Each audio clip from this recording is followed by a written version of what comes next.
Hola chiquillos, ¿cómo están? Espero que estén bien, pudiendo pasar de buena forma esta cuarentena voluntaria. Seguimos predicando la palabra de Dios y por eso en estos momentos yo les quiero traer un pequeño mensaje de las Escrituras. Quiero hablarles del libro de Ruth.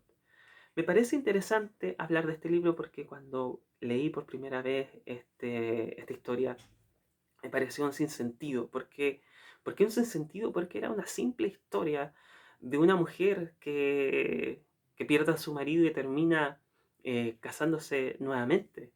Eso pasa siempre, en todos los lugares, en nuestra actualidad. Y yo me preguntaba, pero ¿qué sentido tiene esta historia en este lugar? ¿Por qué? Porque antes de ese libro ahí existe otro libro que es el libro de Jueces, donde habla de las derrotas y de las crisis políticas, militares y espirituales del pueblo de Israel. Y en otro libro que Samuel habla como del proceso de restauración del pueblo de Israel y de su gloria posterior y sus proezas militares también. Entonces, ¿qué hace este libro ahí? ¿Por qué? Porque trata de las desgracias de una mujer que pierde a su marido. En este caso, Ruth pierde a su marido, pasa en su nación una hambre, una hambruna grande, súper fuerte. Pero por esas cosas de la vida, ella decide seguir al Dios de su suegra, el Dios de Noemí.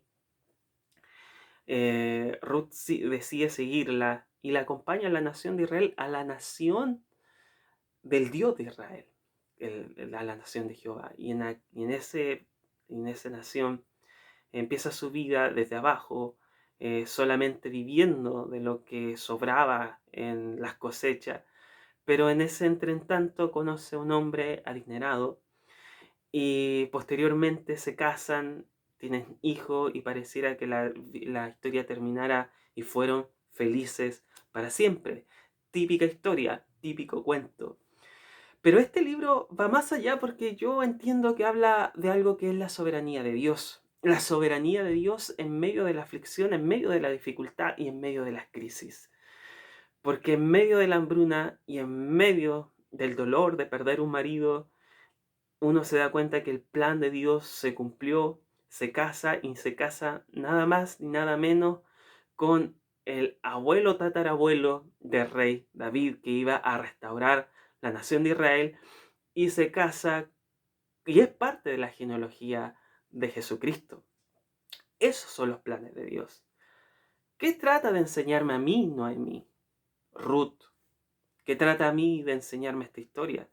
Únicamente te enseña de que pese a que estás pasando el peor momento de tu vida, pese a que estás pasando por una dificultad terrible, pese a que las cosas parecen estar como en el principio, como describe en el libro de Génesis, desordenada tu vida, parece que fuera vacía, que todo fuera un desorden, un sinsentido, fuera todo un caos, que estuviera simplemente a merced de los vientos, de la tempestad, de las voluntades de otras personas.